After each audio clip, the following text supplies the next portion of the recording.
Hi friends, എല്ലാവർക്കും കാറ്റത്തേക്കിളി കൂടെ upcoming റിവ്യൂയിലേക്ക് സ്വാഗതം.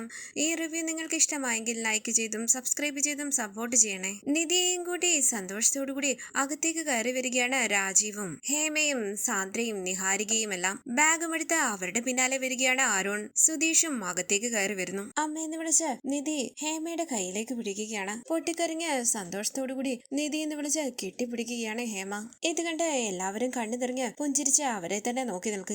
കവളിൽ പിടിച്ച ഹേമ ചോദിക്കുന്നു, സുഖമായിട്ടിരിക്കുന്നു മോളെ? ഞാൻ സുഖമായിട്ടിരിക്കുകയാണമ്മേ. അമ്മയ്ക്ക് സുഖമാണോ എന്ന് നിധി ചോദിക്കുമ്പോൾ സുഖമെന്ന് പറഞ്ഞ് കരഞ്ഞുകൊണ്ട് നിധിയെ നോക്കുകയാണ് ഹേമ. അമ്മയെന്ന് വിളിച്ച് നിധി ഹേമയുടെ കണ്ണീര് തുടയ്ക്കുമ്പോൾ നിധിയുടെ കയ്യിൽ പിടിച്ച് സ്നേഹത്തോടു കൂടി സംസാരിക്കുകയാണ് ഹേമ. സുധീഷ് രാജീവിനെ ശ്രദ്ധിക്കുന്നുണ്ട്. കണ്ണു നിറഞ്ഞ ഹേമയും നിധിയെയും നോക്കിയിരിക്കുന്ന രാജീവ് ദേഷ്യത്തോടു കൂടി സുധീഷിനെ നോക്കുന്നു. അരുണേട്ടാന്ന് വിളിച്ച് നിധി അരികിലേക്ക് ചെല്ലുമ്പോൾ സ്നേഹത്തോടു കൂടി നിധിയെ തലോടി അരുൺ ചോദിക്കുന്നു, സുഖമായിരിക്കുന്നോ മോളെ? ഞാൻ സുഖമായിട്ടിരിക്കുന്നത് പറഞ്ഞ് കണ്ണു നിറഞ്ഞ നിധി അരുണിനെ കെട്ടിപ്പിടിക്കുകയാണ്. സ്നേഹത്തോടു കൂടി നിധിയെ ചേർത്ത് പിടിക്കുകയാണ് അരുൺ. സാന്ദ്ര പറയുന്നു, നീ ഇവിടെ വന്നത് എനിക്കിപ്പോഴും വിശ്വസിക്കാൻ പറ്റുന്നില്ല നിധി. അച്ഛൻ ഫോൺ വിളിച്ച് നിധിയെയും കൂട്ടി വരുവാണെന്ന് പറഞ്ഞപ്പോ പോലും എനിക്ക് വിശ്വസിക്കാൻ പറ്റിയില്ല. അച്ഛൻ എങ്ങനെയാ നിധിയെയും കൂട്ടിക്കൊണ്ടുവരാൻ തോന്നിയത്? രാജീവ് പറയുന്നു, എല്ലാം നമ്മുടെ സുധീഷ് കാരണമാ. വിശ്വസിക്കാനാകാതെ സാന്ദ്ര സുധീഷിനെ നോക്കുമ്പോൾ രാജീവ് പറയുകയാണ്, സുധീഷ് എന്നോട് സംസാരിച്ചില്ലായിരുന്നെങ്കിൽ ഇതൊന്നും നടക്കില്ലായിരുന്നു. എല്ലാവരും പുഞ്ചിരിച്ച് സുധീഷിനെ നോക്കുമ്പോൾ സുധീഷും സന്തോഷത്തോടു കൂടി എല്ലാവരെയും നോക്കുകയാണ്. അരുൺ പറയുന്നു, ഒരുപാട് നേരം ട്രാവൽ ചെയ്ത് വന്നതല്ലേ, പോയി ഫ്രഷ് ആകും. അത് കഴിഞ്ഞ് ഭക്ഷണം കഴിക്കാം. അമ്മ എല്ലാം എടുത്തു വെക്ക്. ഞാൻ എല്ലാം എടുത്തു വെക്കാന്ന് പറഞ്ഞ് ഹേമ അടുക്കളയിലേക്ക് പോകുമ്പോൾ നിധിയെയും കൂടി അകത്തേക്ക് പോവുകയാണ്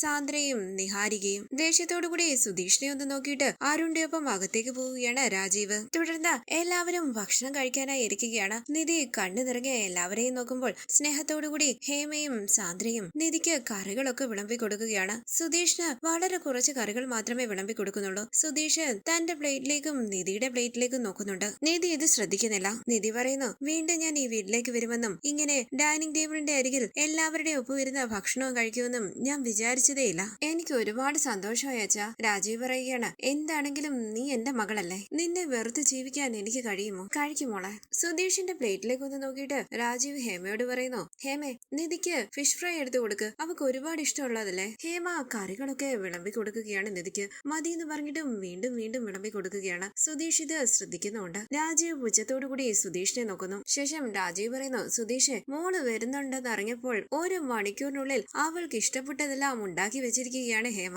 കഴിക്കു സുധീഷ്. നിധി സുധീഷിന്റെ പ്ലേറ്റിലേക്ക് നോക്കാനായി തുടങ്ങുമ്പോൾ മോളെ നിധി എന്ന് വിളിച്ച് നിധിയോട് സംസാരിക്കുകയാണ് രാജീവും ഹേമയും എല്ലാം. സാന്ദ്ര കുറച്ച് കറികളൊക്കെ സുധീഷിന് വിളമ്പി കൊടുക്കുന്നുണ്ട്. നിധി വളരെ സന്തോഷത്തോടു കൂടി എല്ലാവരോടും സംസാരിച്ച് ഭക്ഷണം കഴിക്കുമ്പോൾ പുഞ്ചിരിച്ച് നിധിയെ നോക്കുകയാണ് സുധീഷ്. തുടർന്ന് ബിസിനസ് കാര്യങ്ങൾ സംസാരിച്ചുകൊണ്ട് ഹാളിലിരിക്കുകയാണ് അരുണും രാജീവും. സുധീഷ് അകത്തേക്ക് പോകുമ്പോൾ രാജീവ് പറയുന്നു, സുധീഷ് എവിടെ പോകുന്നു? ഇങ്ങോട്ട് വന്ന സമയം മുതൽ ഇവിടെ ഒതുങ്ങി കഴിയുകയാണല്ലോ. സുധീഷ് ഈ വീടിന്റെ മരുമകനാ. വാ മരുമകനെ ഇരിക്ക്. അരുൺ ചോദിക്കുന്നു, എന്തിനാച്ചാ ഇവനെ മരുമകനെ എന്ന് വിളിക്കുന്നത്? രാജീവ് പറയുന്നു, എടാ നീ അങ്ങനെയൊന്നും പറയല്ലേ, സുധീഷ് നിന്റെ സഹോദരിയുടെ ഭർത്താവാ, നമ്മുടെ വീടിന്റെ മരുമകൻ. അരുൺ ചോദിക്കുന്നു, ആര്? ഇവനാണോ മരുമകൻ? ഇവനെ നമുക്ക് സമമായിട്ട് ഇവിടെ ഇരുത്തണമെന്നാണോ? ഇവിടെ വെച്ച് തന്നെ ഇവനെ തീർത്താൽ എല്ലാ പ്രശ്നവും ഇവിടെ കൊണ്ട് തീരും. ഇവന്റെ ഒപ്പം ഡൈനിങ് ടേബിളിലിരുന്ന് ഭക്ഷണം കഴിക്കേണ്ട ഗതികേട് വന്നില്ലേ? ഇതെല്ലാം കേട്ട് ദേഷ്യത്തോടു കൂടി നിൽക്കുന്ന സുധീഷ് ഓർക്കുകയാണ് നിധിക്ക് വീട്ടുകാരോടുള്ള സ്നേഹത്തെ കുറിച്ച്. അവരുടെ ഒപ്പം സന്തോഷത്തോടു കൂടി ഇരിക്കുന്നത്. രാജീവ് പറയുന്നു, മരുമകനെ നീ ഇരിക്ക്. സുധീഷ് ഒന്നും മിണ്ടാതെ കുനിങ്ങി നിൽക്കുമ്പോൾ ചിരിച്ചുകൊണ്ട് രാജീവ് പറയുകയാണ്, വന്ന ആദ്യ ദിവസം തന്നെ മുഖമൊക്കെ ചുവന്ന് കുനിങ്ങി നിൽക്കുകയാണല്ലോ നീ. ഇനി 5 ദിവസം നീ താങ്ങുമോ? സുധീഷ് സോഫയിലേക്ക് ഇരിക്കാനായി തുടങ്ങുമ്പോൾ തടഞ്ഞുകൊണ്ട് രാജീവ് പറയുന്നു, ഇവിടെയല്ല അവിടെ, താഴെ ഇരിക്ക്. എന്താ നോക്കുന്നത്? ഞങ്ങളുടെ ഒപ്പം ഇരിക്കാമെന്ന് വിചാരിച്ചോ? നിന്റെ ഇരിപ്പിടം ഇവിടെയല്ലടാ, അവിടെ തറയിലിരിക്കടാ. ഇത് കേട്ട് കളിയാക്കി ചിരിക്കുകയാണ് അരുൺ. സുധീഷ് ഒന്നും മിണ്ടാതെ നിൽക്കുമ്പോൾ അരുൺ പറയുകയാണ്, അച്ഛൻ പറഞ്ഞതാ ശരി. ഈ വീട്ടില് ഡ്രൈവറായിട്ട് വന്നപ്പോൾ സോഫയിലാണോ നീ ഇരുന്നത്? തറയിലല്ലേ ഇരിക്കാറ്? ഞങ്ങള് കഴിച്ചിട്ട് ബാക്കി വരുന്ന ഭക്ഷണമല്ലേ നീ കഴിക്കുന്നത്? ഇപ്പൊ എന്താ പ്രത്യേകത ഞങ്ങളുടെ ഒപ്പം ഇരിക്കണമെന്ന് വിചാരിക്കുന്നത്? നിധി ഞങ്ങളെ തെറ്റിദ്ധരിക്കാതിരിക്കാൻ വേണ്ടിയാ നിന്നെ ഡൈനിങ് ടേബിളിന്റെ അരികിൽ ഇരുത്തിയത്. അതുകൊണ്ട് നീ ഞങ്ങൾക്കൊപ്പം ആകുമോ? പോടാ, പോയി തറയിലിരിക്കെ. സുധീഷ് ഒന്നും മിണ്ടാതെ അവിടെ നിന്ന് പോകാനായി തുടങ്ങുമ്പോൾ രാജീവ് വിരൽ ഞൊടിച്ച് ചോദിക്കുന്നു, എവിടെ പോവാ? സുധീഷ് പറയുകയാണ്, ഞാൻ പുറത്തിരുന്നോളാം. രാജീവ് പറയുന്നു, നിക്കടാ അരുണെ, മരുമകന് ദേഷ്യം വരുന്നു, പോയി സമാധാനിപ്പിക്കടാ. അരികിലേക്ക് ചെന്ന് തറയിലേക്ക് ചൂണ്ടിക്കാണിച്ചുകൊണ്ട് അരുൺ പറയുന്നു, മരുമകനെ ഇരിക്കടാ. അങ്ങനെ സുധീഷിനെ പിടിച്ചു തെള്ളുകയാണ് അരുൺ. സുധീഷ് താഴേക്ക് വീഴുമ്പോൾ ദേഷ്യത്തോടുകൂടി അവിടെ നിന്ന് എഴുന്നേൽക്കാനായി തുടങ്ങുന്ന സുധീഷ് ഓർക്കുക നോക്കുകയാണ് നിധി സന്തോഷമായിട്ടിരിക്കുന്നത്. രാജീവ് പൊട്ടിച്ചിരിച്ച് സുധീഷിനെ നോക്കുമ്പോൾ അരുൺ ചോദിക്കുന്നു, ദേഷ്യം വരുന്നുണ്ടോടാ? സുധീഷ് മനസ്സിൽ പറയുകയാണ്, എടാ സുധീഷ്, ക്ഷമയോടുകൂടി ഇരിക്ക്. ഇപ്പൊ നീ എന്തെങ്കിലും പറഞ്ഞാൽ അത് വെച്ച് വലിയൊരു സീൻ ഉണ്ടാക്കും ഇവര്. എന്ത് വന്നാലും നീതി ഒരിക്കലും എന്നെ തെറ്റിദ്ധരിക്കാൻ പാടില്ല. രാജീവ് ചോദിക്കുന്നു, എന്തായിരുന്നു നിന്റെ വെല്ലുവിളിയും സംസാരവും? ഇവിടെ താമസിച്ചതിനേക്കാളും നിധി അവന്റെ കൂടെ അവന്റെ വീട്ടിൽ താമസിക്കുമ്പോഴാണ് സന്തോഷമായിട്ട് കഴിഞ്ഞതെന്ന്. നമ്മുടെ വീട്ടിലുള്ളവരെക്കാളും നിധിക്ക് പ്രധാനം അവന്റെ കുടുംബത്തിലുള്ള ആൾക്കാരാണെന്ന്. നമ്മളെ കുറിച്ചൊന്നും ആലോചിക്കാൻ നിധിക്ക് നേരമില്ലെന്ന്. പിന്നെ ഒന്നുകൂടി പറഞ്ഞടാ, കോടതിയിൽ പോയാൽ എന്റെ സ്വത്തിന്റെ പാതി നിധിക്ക് കൊടുക്കണമെന്ന്. നിങ്ങളുടെ വീട്ടിലേക്ക് ഡ്രൈവറായി വന്ന ഞാൻ നിങ്ങളുടെ പാതി സ്വത്തിന് അവകാശിയായി മാറുമെന്നല്ലേ നീ പറഞ്ഞത്? അരുൺ ചോദിക്കുന്നു, ഒരു ഡ്രൈവറായ നീ ഞങ്ങളുടെ സ്വത്തിന്റെ പാതി ചോദിക്കുന്നു? ഒരെണ്ണം അങ്ങ് തന്നാലുണ്ടല്ലോ. സുധീഷ് കൈ ചുരുട്ടുമ്പോൾ അരുൺ ചോദിക്കുന്നു, എന്താടാ കൈ ചുരുട്ടുന്നത്? ദേഷ്യം വരുന്നുണ്ടോ? അടിക്കണമെന്ന് തോന്നുന്നു. അടിയടാ നോക്കട്ടെ, അടിയടാ. ഈ സമയം അവിടേക്ക് വന്ന നിധി സുധീഷ് തറയിലിരിക്കുന്നത് കണ്ട് ഞെട്ടി നിൽക്കുകയാണ്. നിധി സംശയത്തോടുകൂടി രാജീവിനെയും അരുണിനെയും നോക്കുന്നു. അരുണെ ഉറക്കെ പിടിച്ച് നിധിയെ ഒന്ന് ശ്രദ്ധിച്ചിട്ട് പൊട്ടിച്ചിരിക്കുകയാണ് രാജീവ് അരുണിനെ കണ്ണു കാണിക്കുന്നുണ്ട്. സൂപ്പർ അച്ഛ എന്ന് പറഞ്ഞ് അരുണും പൊട്ടിച്ചിരിക്കുകയാണ്. സംശയത്തോടുകൂടി ചുറ്റും നോക്കുന്ന സുധീഷ് കാണുകയാണ് അവിടെ നിൽക്കുന്ന നിധിയെ. പൊട്ടിച്ചിരിച്ചുകൊണ്ട് രാജീവ് പറയുന്നു, അയ്യോ എനിക്ക് വയ്യ സുധീഷ്, ഇനി എനിക്ക് ചിരിക്കാൻ വയ്യ. ചിരിച്ച് വയറുവേദന എടുക്കുന്നു. ആദ്യം എഴുന്നേൽക്ക്, അഭിനയിച്ച് കാണിച്ചതെല്ലാം മതി. നിധി അരികിലേക്ക് വരുമ്പോൾ അരുൺ പറയുന്നു, അച്ഛാ സുധീഷ് ഒരു ആക്ടറായി മാറിക്കഴിഞ്ഞു. നിധി ചോദിക്കുന്നു, എന്താ ഇവിടെ നടക്കുന്നത്? സുധീഷ് എന്തിനാ താഴെ ഇരിക്കുന്നത്? ചിരിച്ചുകൊണ്ട് രാജീവ് പറയുന്നു, അതൊന്നുമില്ല മോളെ. സുധീഷ് കോളേജ് കാലത്തെ ചില കഥകളൊക്കെ പറയുകയായിരുന്നു. ഫ്രണ്ട്സിന്റെ ഒപ്പം എങ്ങനെയായിരുന്നു എന്ന് ഇമിറ്റേറ്റ് ചെയ്ത് കാണിക്കുകയായിരുന്നു. ഇത് കേട്ട് നിധി സുധീഷിനെ നോക്കുമ്പോൾ സുധീഷ് പുഞ്ചിരിച്ച് തലയാട്ടുകയാണ്. അരുൺ പറയുന്നു, നിധി മിമിക്രി ഒക്കെ കാണിച്ച് ഞങ്ങളെ ഒരുപാട് ചിരിപ്പിച്ചു. സുധീഷ് മനസ്സിൽ പറയുന്നു, അച്ഛനും മോനും നന്നായി ഉരുണ്ടു കളിക്കുന്നുണ്ടല്ലോ. മതി സുധീഷ്, ചിരിപ്പിച്ചത് മതി എന്ന് പറഞ്ഞ് രാജീവ് സുധീഷിന്റെ കയ്യിൽ പിടിച്ച് എഴുന്നേൽപ്പിക്കുകയാണ്. സുധീഷിനെ ചേർത്ത് പിടിച്ചുകൊണ്ട് രാജീവ് പറയുന്നു, നിധി സുധീഷിന് മിമിക്രി ഒക്കെ നന്നായി വരുന്നുണ്ട്. ആ ക്യാരക്ടറായി അങ്ങ് മാറി. എനിക്ക് സുധീഷ് എന്ന് പറഞ്ഞ് സുധീഷിനെ ചേർത്ത് പിടിച്ച് സോഫയിലേക്ക് ഇരിക്കുകയാണ് രാജീവ്. സുധീഷ് പുഞ്ചിരിച്ച് നിധിയെയും രാജീവിനെയും നോക്കുന്നു. സുധീഷ് ഒരു വലിയ നടനാണെന്ന് രാജീവ് പറയുമ്പോൾ സുധീഷ് മനസ്സിൽ പറയുകയാണ്, ഇപ്പം നിങ്ങൾ അഭിനയിക്കുന്നത് പോലെ ഞാൻ അഭിനയിക്കാറുണ്ടോ? രാജീവ് ചോദിക്കുന്നു, മോളെ സുധീഷ് എപ്പോഴും ഇങ്ങനെയാണോ? ഇങ്ങനെ തമാശ പറഞ്ഞുകൊണ്ടിരിക്കുവോ? നിധി പറയുന്നു, സുധീഷിന് എല്ലാത്തിനെ പറ്റിയും ഒരുപാട് പറയാനുണ്ട്, ഒരുപാട് തമാശകളും പറയും. രാജീവ് പറയുന്നു, മോളെ നീ എന്തിനാ നിൽക്കുന്നത്? ഇരിക്ക്. അവിടേക്ക് ഇരുന്ന് സന്തോഷത്തോടു കൂടി സംസാരിക്കുകയാണ് നിധി. സുധീഷിന്റെ തോളിലടിച്ചും ചിരിച്ചും ചേർത്ത് പിടിച്ചും ഒക്കെ സംസാരിക്കുകയാണ് രാജീവ്. അരുണും അവരുടെ ഒപ്പം കൂടുന്നു. തുടർന്ന് റൂമിലേക്ക് വന്ന നിധി സന്തോഷത്തോടു കൂടി ചുറ്റും നോക്കുകയാണ്. അവിടേക്ക് വന്ന സാന്ദ്ര ചോദിക്കുന്നു, എന്താ നിധി ചെയ്തുകൊണ്ടിരിക്കുന്നത്? നിധി പറയുന്നു, എന്റെ റൂം കണ്ടിട്ട് ഒരുപാട് മാസങ്ങളായില്ലേ, അതാ ഇങ്ങനെ സ്വയം മറന്നിരിക്കുന്നത്. സാന്ദ്ര പറയുന്നു, നിധി ഇവിടേക്ക് വന്നത് എന്നെ സന്തോഷിപ്പിക്കുന്ന കാര്യമാണ്. പക്ഷെ നടക്കുന്നത് സത്യമാണോ അസത്യമാണോ എന്നൊന്നും എനിക്ക് മനസ്സിലാക്കാൻ കഴിയുന്നില്ല. സാന്ദ്ര ചോദിക്കുന്നു, അച്ഛൻ എങ്ങനെ തിരുവനന്തപുരത്ത് വന്നത്? നിധി പറയുകയാണ്, അച്ഛൻ ബിസിനസ് കാര്യത്തിൽ എന്തോ വന്നതാ. സുധീഷ് ഓടിക്കുന്ന കാറില് അച്ഛൻ കയറി. ആദ്യമേ അച്ഛൻ സുധീഷിനോട് ദേഷ്യത്തോടു കൂടിയാണ് സംസാരിച്ചത്. പക്ഷെ സുധീഷ് പക്വതയോടുകൂടി ഞാൻ അച്ഛനെ എത്രത്തോളം മിസ് ചെയ്യുന്നുണ്ടെന്നുള്ള കാര്യം മനസ്സിലാക്കി കൊടുത്തു. അതിനുശേഷം അച്ഛൻ എന്നെ കാണാനായി വീട്ടിലേക്ക് വന്നു. അവിടെയുള്ള എല്ലാവരോടും നല്ല രീതിയിൽ പെരുമാറി അച്ഛൻ. എല്ലാവരുടെ ഒപ്പം ഇരുന്ന് ഭക്ഷണം കഴിച്ചു. രാത്രി അവിടെയാ താമസിച്ചത്. അടുത്ത ദിവസം ഒരാഴ്ചത്തേക്ക് എന്റെ മോളെയും സുധീഷിനെയും വീട്ടിലേക്ക് കൊണ്ടുപോയിക്കോട്ടെ എന്ന് ചോദിച്ചു. അവിടെ എല്ലാവരും ഹാപ്പി. ഞാൻ സത്യമായിട്ടും ഇതൊന്നും പ്രതീക്ഷിച്ചില്ല ഏട്ടതി. അച്ഛൻ ഒരുപാട് മാറിപ്പോയി. സാന്ദ്ര പറയുന്നു, നിധി നീ ഇവിടെ തന്നെ നിന്നാ മതി, ഇനി അങ്ങോട്ടേക്ക് പോകണ്ട. നിധി പറയുന്നു, ഇല്ല ഏട്ടതി, ഒരാഴ്ച താമസിക്കാൻ വേണ്ടിയാണ് അച്ഛൻ കൂട്ടിക്കൊണ്ടുവന്നത്. സാന്ദ്ര ചോദിക്കുന്നു, എന്താ പിന്നെയും നീ ഇവിടെ താമസിച്ചാൽ അച്ഛൻ ദേഷ്യപ്പെടുമോ? അച്ഛന് നിന്നോടുള്ള ദേഷ്യമെല്ലാം മാറിയില്ലേ, പിന്നെ നിനക്ക് ഇവിടെ താമസിച്ചൂടെ? നിധി പറയുന്നു, അതെങ്ങനെയാ ഏട്ടതി, ഞാൻ ഇവിടെ ജോലിക്കൊക്കെ ട്രൈ ചെയ്യുന്നുണ്ട്. ഇവിടെ വന്ന് താമസിച്ചാൽ ഞാൻ എന്ത് ചെയ്യും? ജോലിക്കൊന്നും പോകാൻ പറ്റില്ല. സാന്ദ്ര പറയുന്നു, നിധി ഇത് നിനക്ക് കിട്ടിയ നല്ലൊരു ചാൻസ്. അച്ഛൻ നല്ല രീതിയിൽ ഇരിക്കുമ്പോൾ സത്യം തുറന്നു പറ. എന്ത് സത്യമെന്നാ നിധി ചോദിക്കുമ്പോൾ സാന്ദ്ര പറയണ, നിധി നീ എന്താ ഇങ്ങനെ സംസാരിക്കുന്നത്? നിന്റെ കല്യാണം എങ്ങനെയാ നടന്നേന്നുള്ള സത്യം അച്ഛനോട് തുറന്നു പറ. നിന്റെ ഭാഗത്ത് ഒരു തെറ്റുമില്ല, വേറെ ഒരു വഴിയില്ലാത്തത് കൊണ്ടാണ് നീ സുധീഷിനെ കല്യാണം കഴിച്ചതെന്നുള്ള സത്യം നിന്റെ അച്ഛൻ അറിയണം.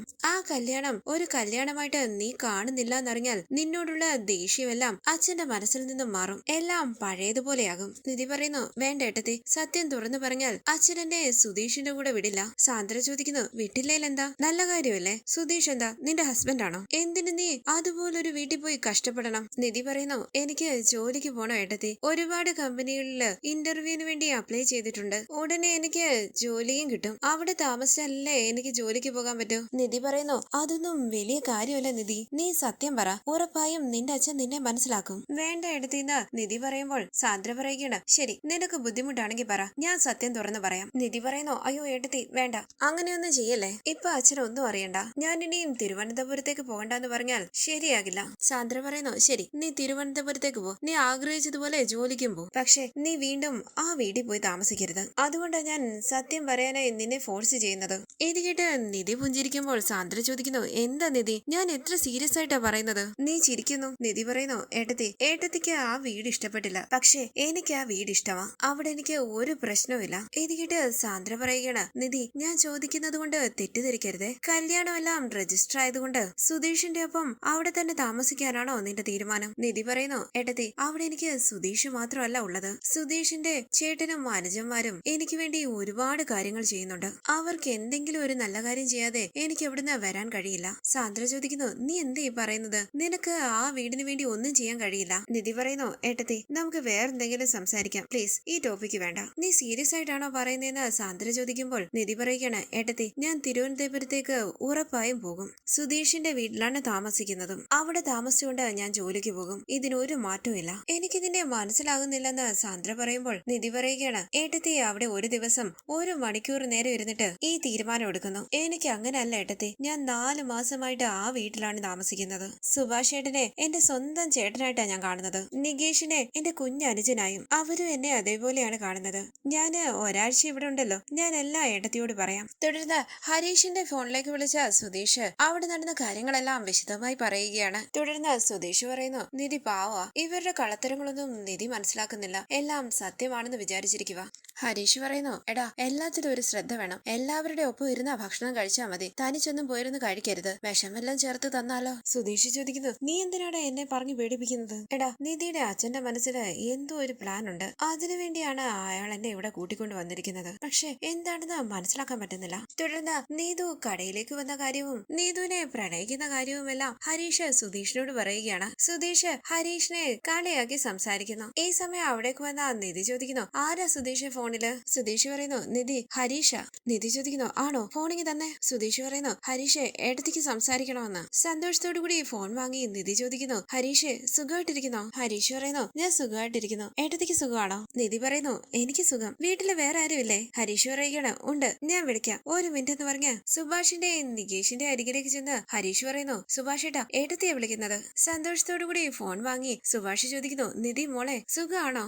നിധി പറയുകയാണ്, സുഖമാ സുഭാഷ് ഏട്ടാ. സുഭാഷ് ഏട്ടന് സുഖമാണോ? 1 മിനിറ്റ്, ഞാൻ വീഡിയോ കോൾ ചെയ്യാമേ. ശരി മോളെ എന്ന് പറഞ്ഞ് സുഭാഷ് ഫോൺ കട്ട് ചെയ്യുമ്പോൾ നികേഷ് ചോദിക്കണം, സുഭാഷ് ഏട്ടാ, ഞാൻ ഒരു വാക്കുപോലും സംസാരിച്ചില്ല, എന്തിനാ ഫോൺ കട്ട് ചെയ്തത്? സുഭാഷ് പറയുന്നു, നിധി വീഡിയോ കോളിൽ വരാമെന്ന് പറഞ്ഞ ഫോൺ കട്ട് ചെയ്തതാ. നിധി വീഡിയോ കോൾ ചെയ്ത് സന്തോഷത്തോടു കൂടി സുഭാഷിനോടും നികേഷിനോടും ഹരീഷിനോടും സംസാരിക്കുകയാണ്. സുഭാഷ് ചോദിക്കുന്നു, മോളെ നിധി, സുധീഷ് ഇല്ലേ അരികില്? സുഭാഷ് ഏട്ടാ, ഞാനും ഉണ്ടെന്ന് പറഞ്ഞ് നിധിയുടെ പിന്നിലേക്ക് വരികയാണ് സുധീഷ്. നികേഷ് പറയുന്നു, ഏട്ടത്തി ഇല്ലാതെ ഒരു രസമില്ല. സുഭാഷ് പറയുന്നു, എന്താടാ ഇത്, ഇപ്പൊ അങ്ങോട്ട് പോയതല്ലേ ഉള്ളൂ, 4-5 ദിവസം കഴിയുമ്പോ ഇങ്ങ് വരും. നിധി പറയുന്നു, 4-5 ദിവസത്തെ കാര്യമല്ലേ നികേഷ്, എനിക്കും നിന്നെ കാണാതെ ബോറടിക്കുന്നുണ്ട്, ഞാൻ പെട്ടെന്ന് വരും. അങ്ങനെ അവർ വിശേഷങ്ങളൊക്കെ പറയുകയാണ്. ഫോൺ കട്ട് ചെയ്ത നിധി ചോദിക്കുന്നു, സുധീഷേ, എല്ലാം ഓക്കെ അല്ലേ? ഓക്കെ ആണെന്ന് സുധീഷ് പറയുമ്പോൾ നിധി പറയുകയാണ്, എന്തെങ്കിലും വേണമെങ്കിൽ മടിക്കാതെ എന്നോട് പറയാം കേട്ടോ. എല്ലാവരും സുധീഷിനോട് നല്ല രീതിയിലല്ലേ സംസാരിക്കുന്നത്? അതേന്ന് സുധീഷ് പറയുമ്പോൾ നിധി പറയുകയാണ്, പിന്നെ ഉറങ്ങാൻ സമയമാവുമ്പോൾ സുധീഷ് എന്റെ റൂമിൽ വന്ന് കിടന്നാ മതി. സുധീഷ് ചോദിക്കുന്നു,